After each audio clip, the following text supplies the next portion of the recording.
So, what is restorative justice? Restorative justice views crime as a wound within communities, and justice requires accountability and healing. People who violate the law need to be held accountable to take responsibility for what happened, but not punishment for punishment's sake. And those who have been harmed by crime, those who have been victimized, need to be given far, far more attention in addressing their needs and inviting them into the process of even holding the offender accountable.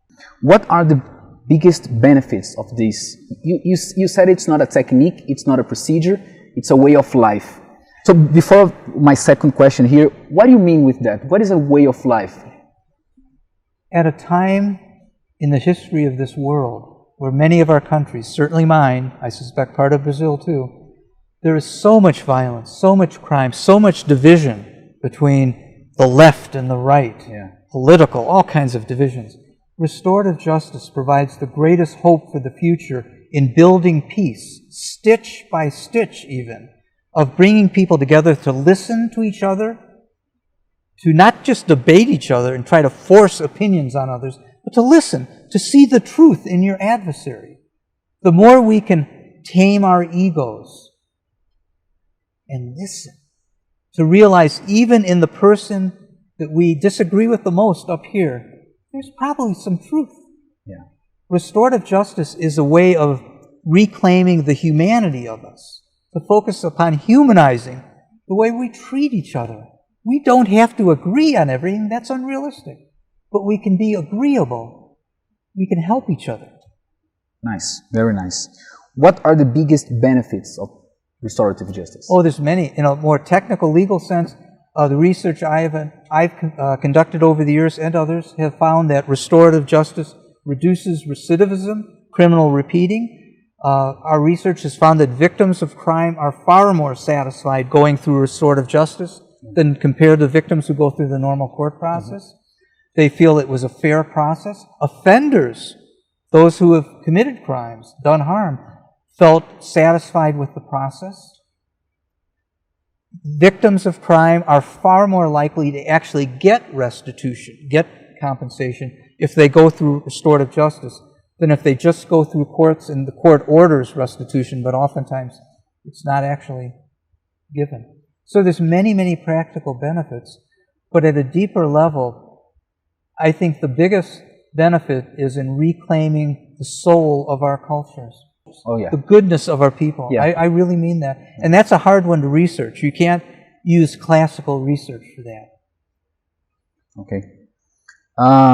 According to the information that you brought us of your lecture, restorative justice is being developed and, how do you say, is being used in over 67 countries around the world, yes? How is this process going on? How do you see this? Is that good?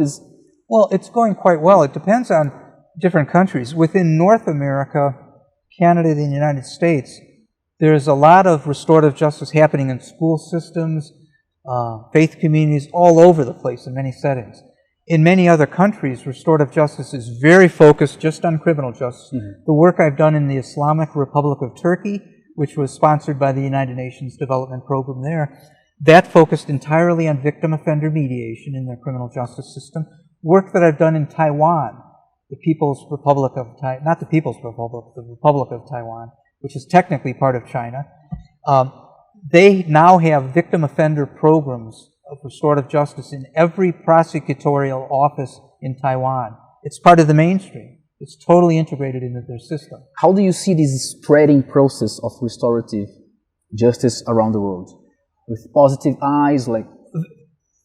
It'd be hard for me to think of anything negative I see in that. There might be. But for example, New Zealand is the oldest example of an entire nation revamping its whole justice system and focusing on family group conferencing and honoring the indigenous practices of the Maori people.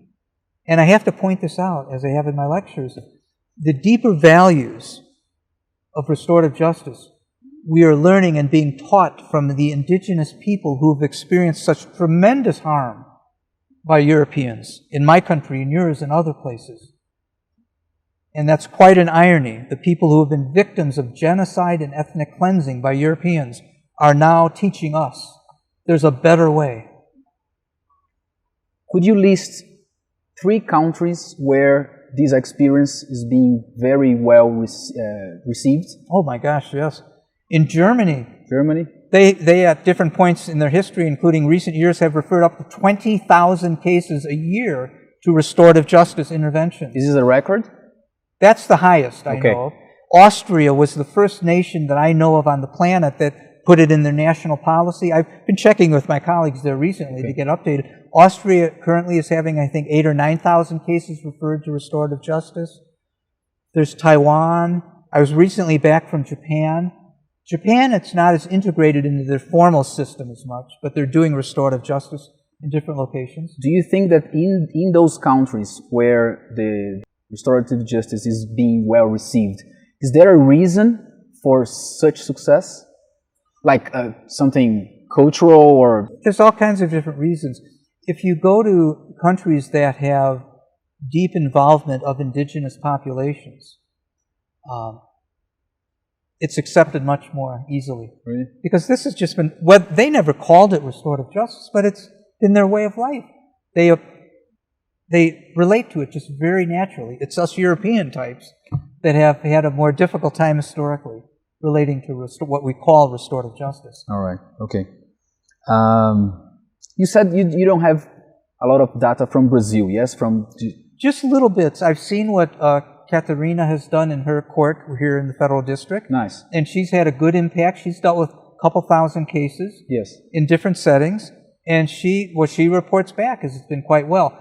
I don't think there's been any empirical research, with an actual research design done in Brazil yet, but I suspect there will be. Okay. To the success of restorative justice, what do you think is the importance of institutions like the courts or the government and the prosecutor, the district attorneys? This is a very sensitive issue. In my country, in America, for many, many years, the advocates of restorative justice, including me in my young years, were very skeptical. This is meant to be community-based. We need to work with the courts, but the courts, the government, should not be running it. In fact, 20 years ago, when a prosecutor who was a major advocate of restorative justice in Iowa asked me, how can we get this into legislation? Can you help me, Mark? And I said, please don't get into legislation yet. It's the same question like our judge here asked you. Because if you get into legislation in most countries, it ends up controlling it. It reduces flexibility. Yeah. You cannot do it the way it's meant to do. On the other hand, a partnership between government agencies like courts and prosecutors and police and the community through NGOs, that's the best scenario. NGOs? Non-governmental organizations. Oh, yeah, okay. Right. Yeah. Okay. And my understanding in Brazil, there isn't quite the tradition as there is in my country and certain others with NGOs. That needs to be developed more, but I know that's a bit of a debate here in Brazil too. Yes, in Brazil as well. Yeah. It's the same. But government agencies have to be involved. They're the gatekeepers. Yeah. But government agencies should not totally control it. Okay. What changes, actual changes and future changes, can you see in court during this development of restorative justice? I'd love to respond to this one. I have not said this in any of my lectures, and I don't think I'll be alive to witness this.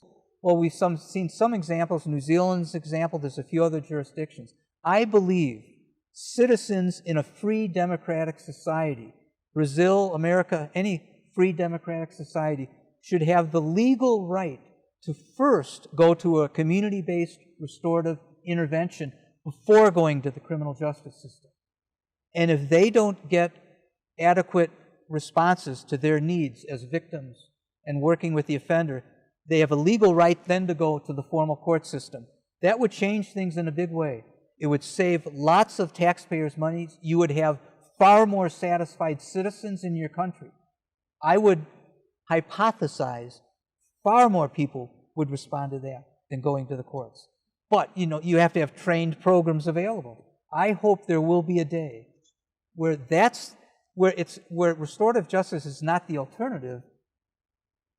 It's the way. It's the way. The alternative is going to what many would call, and I mean this with respect, but the dysfunctional criminal justice system and correction system.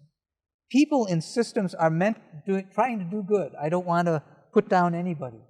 But there are so many routine, unintended, negative consequences that end up doing more harm to people and creating bigger problems.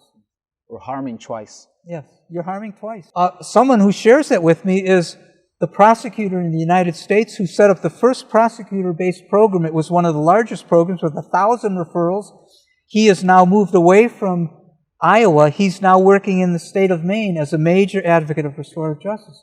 He believes the same thing as a prosecutor. Nice. That people, citizens in free countries should have the right to first try it in communities. So you believe in pre-process restorative justice? Yes, before getting into the formal system, first try it in the community. In the community. So this is what indigenous communities do. Yeah. In America, there are many tribal communities where if it comes into a Western European kind of court, some judges will allow elders and others in the community to do it your traditional way. Very different from European ways. Yeah. To honor it, doing it the indigenous way, and if the victims feel it was appropriate and fair and the offenders felt they were treated fairly, that's it. That's acceptable. Okay. My last question is, after over 30 years working with this 40 years. 40 years, yeah, okay, sorry. What have you learned with the experience?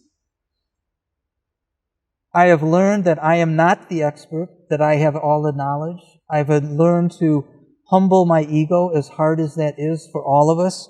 I've learned to honor the enormous strength and resilience of people who have been highly traumatized.